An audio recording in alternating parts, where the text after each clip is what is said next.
Ya se encuentra con nosotras y nosotros Alejandro Ruiz. Alejandro Ruiz de Pie de Página, a quien le damos la más cordial bienvenida. Alejandro, hoy nos está presentando dos trabajos periodísticos relevantes e importantes para usted, para nosotras y nosotros. Y en este primer trabajo, pues tiene que ver precisamente con la Ciudad de México. Y es lo que está sucediendo con este personaje que se llama Sandra Cuevas, la alcaldesa, la que gobierna esta alcaldía Cuauhtémoc y que ahora está amagando con una ruptura con el amplio Frente por México porque no le están haciendo caso. Ella ya tomó un permiso de la alcaldía que le fue otorgado porque ya está en sus giras aquí en la Ciudad de México. Quiere ser, como dice el presidente, ahí nanita, jefa de gobierno de la Ciudad de México. Alejandro Ruiz, muy buenos días. Buenos días, Ernesto, la audiencia de Momentum, ¿qué tal? ¿Cómo están? Bien, Alejandro, gusto saludarte. Pues cuéntanos con estos amagos que está haciendo pues Sandra Cuevas, que por ahí leía, pues son diversos los amagos, incluso anunciando que podría hacer públicas algunas informaciones que tiene. En fin, cuéntanos, Alejandro. Sí, bueno, pues digamos que esta historia inicia en su etapa reciente, pues hace algunos días, cuando una supuesta lista del Frente Amplio por México de las candidaturas que van a, digamos, contender internamente para la jefatura de gobierno de la Ciudad de México, pues se filtra. En esta lista, pues Sandra Cuevas aparecía en el noveno lugar, octavo lugar, no recuerdo muy bien. Y pues obviamente eso generó molestia en la ahora exalcaldesa o alcaldesa con licencia de aquí de la Cuauhtémoc, porque pues no la estaban considerando en este reparto de candidaturas pues que está haciendo el Frente Amplio por México para la Ciudad de México. Cuevas en ese momento dice que denuncia pues de que eran actividades antidemocráticas las que se estaban sucediendo al interior del frente y de que pues no, por no estar militando en alguno de los tres partidos, recordemos que este frente se integra por el PRI, el PAN y el PRD, que no por eso pues no podrían o no debían no integrarla en esta lista de candidaturas, ¿no? Después sale Andrés Ataide, este presidente del PAN en la Ciudad de México, para desmentir esta supuesta lista con la firma de los otros dos presidentes estatales o de la ciudad, del PRI y el PRD. Y bueno, Sandra Cuevas posteriormente pide licencia al Congreso de la Ciudad de México, cosa que ayer le otorgan una licencia temporal por 16 días, ya que desde el día de hoy empezó los recorridos por las 16 alcaldías de aquí de la Ciudad de México. Y bueno, al pedir licencia, Cuevas reitera de que espera que el Frente Amplio por México pues le dé cabida a su candidatura y si no, que de todos modos ella va a avanzar hacia esto, ¿no? Hoy ya empezó Sandra Cuevas a recorrer las alcaldías, hoy estuvo en Iztapalapa, me parece que hay algunos videos de otros medios de comunicación donde dan cuenta que hubo una especie de conflicto ahí en algunas de las calles, va con su cuatrimoto, como lo acostumbrábamos a ver aquí en la alcaldía Cuauhtémoc, pues, y al parecer en Iztapalapa tuvo ya un percance, ¿no? También se hizo ahí en Twitter de algunas palabras con la aspirante de Morena, Clara Brugada, pidiéndole permiso de entrar a Iztapalapa como si fuera una cuestión de feudos, ¿no?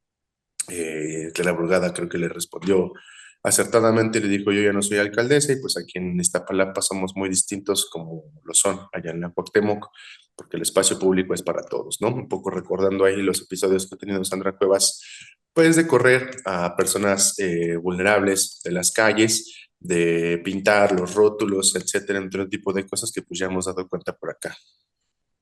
Ya, gracias Alejandro. ¿Cuáles serían las alternativas que tendría entonces Sandra Cuevas en caso de que pues no logre el registro precisamente con el frente opositor? Pues recordemos que explícitamente no ha dicho nada sobre una alternativa, pero recordemos su cercanía con los grupos de la ultraderecha, particularmente con estos grupos que se representa Eduardo Verástegui a través del CIPAC.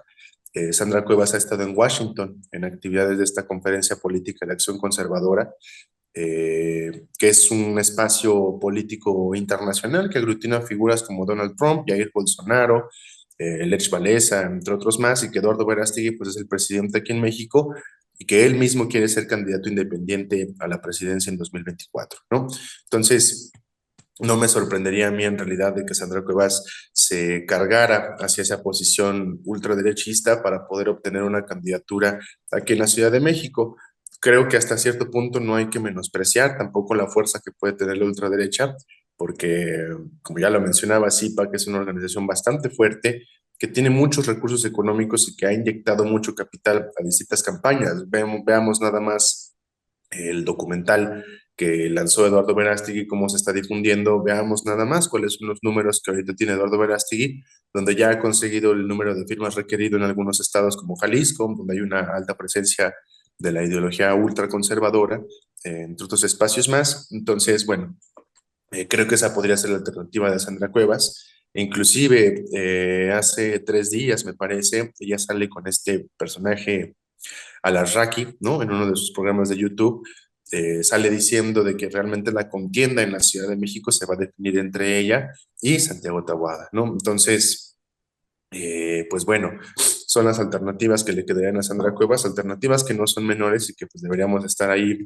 estudiando y analizando y que inclusive hasta le preocupan al partido Morena, quienes cuando, digamos, conocen de que se filtre esta supuesta lista de la posición de los aspirantes para la candidatura del Frente Amplio por México aquí en la ciudad, pues le dicen a Sandra Cuevas que no se deje cepillar por parte del clan Tahuada, ¿no? Entonces, bueno, hay muchos factores que se están moviendo por acá, pero me parece que por ahí es donde se puede cargar Sandra Cuevas en caso de que no consiga lograr una candidatura por el Frente Amplio por México. Gracias, gracias Alejandro. Pues habrá que darle, como bien dice, seguimiento a este personaje que nos llegó, gracias también a Ricardo Monreal, y que ahora mira hasta dónde quiere escalar. Ya estaremos viendo más sobre este caso de Sandra Cuevas. Pasando a tu siguiente trabajo periodístico, pues tiene que ver con Genaro García Luna, tiene que ver con pues un magistrado que pues niega la orden de aprehensión contra Genaro García Luna. De hecho, en la mañanera hubo una exposición sobre el tema. ¿Qué decía al respecto, Alejandro? Claro, pues el día de ayer la Fiscalía General de la República informa justamente de que el primer tribunal colegiado, ¿cómo se llama?, de apelación en materia penal, ¿no? Del primer circuito, tienen nombres muy largos, pero bueno, hay que ser precisos para tener esta información como fina. Negó una orden de aprehensión contra Genaro García Luna. Recordemos que desde hace unos meses la Fiscalía anunció que había 60 órdenes de aprehensión contra García Luna y otras personas más, otras 60 personas más obviamente, por 3 delitos, ¿no? Que tienen que ver con enriquecimiento ilícito, que también estaban relacionados con peculado, operaciones con recursos de procedencia ilícita, entre otras cosas, y delincuencia organizada. Esto por el supuesto saqueo que hicieron de dinero por parte del erario público para contratos fraudulentos para empresas de seguridad para que operaran en distintos centros de readaptación social o cárceles, ¿no? Entonces, digamos, ayer justamente este juez de este tribunal de circuito pues niega esta orden de aprehensión a Genaro García Luna. eh, no explica realmente el comunicado de la Fiscalía cuál fue el argumento, pero pues sí dice que justamente va a proceder jurídicamente, no sé si penalmente sea realmente lo que vaya a hacer la Fiscalía, pero al menos jurídicamente va a proceder contra el titular de este juzgado, que sería Gerardo Genaro Alarcón López, y contra también todos los jueces que integran este tribunal, que son tres, cuatro, me parece, es Alberto Torres Villanueva, Manuel Bárcena Villanueva y Gabriela Guadalupe Rodríguez Escobar, ¿no? Entonces la Fiscalía anuncia que va a demandar a los jueces por justamente no procurar la administración de justicia, por negar esta orden de aprehensión, y también recuerda que además de los cargos que se están desahogando en Estados Unidos por narcotráfico, que hace falta la sentencia en contra de García Luna, también en México se le persigue al menos por otros 2 delitos, que son estos que ya comentaba hace un momento, ¿no? Por peculado y también por actividades relacionadas a la delincuencia organizada, y había en algún momento una acusación por tráfico de armas, ¿no? Por todos estos delitos, digamos, no solamente se persigue a Genaro García Luna, sino también se persigue a prestanombres que justamente usaron su figura jurídica para poder ser quienes elaboraban estos contratos para que se enriqueciera ilícitamente el exsecretario de Seguridad durante el gobierno de Felipe Calderón, pero también a familiares de Genaro García Luna, quienes pues también están en la mira de la fiscalía y a quienes también se quiere extraditar para que se les juzgue aquí en México. Ya, pues ese va a ser también todo un tema, va a estar mucho a debate. También acá vamos a ver, pues, qué se puede hacer, porque finalmente, si algo vemos, y cada vez me parece, pues, de manera más clara y notoria, Alejandro Ruiz, que la conducta de varios de los magistrados, pues, está dejando muchísimo que desear y ya nada más uno voltea y ahí ya te encuentras con un caso y acá está el otro y acá está el otro y pareciera que es la misma tónica, porque no solamente es un asunto, Alejandro, quisiera escuchar tu opinión en ese sentido, no solamente es un asunto de si está en contra del presidente López Obrador o no, sino en materia de justicia, ¿no? ¿Cuál es tu valoración de esta conducta que la vemos cada vez pues, más radical y abierta de la Suprema Corte de Justicia de la Nación? Así es, y creo que no solamente de parte de la Suprema Corte, Ernesto, sino también pues de distintos tribunales que están aquí en el país, ¿no? Veamos lo que está pasando con el caso de Uriel Carmona, donde hay una serie de contradicciones entre los tribunales, entre distintas figuras jurídicas.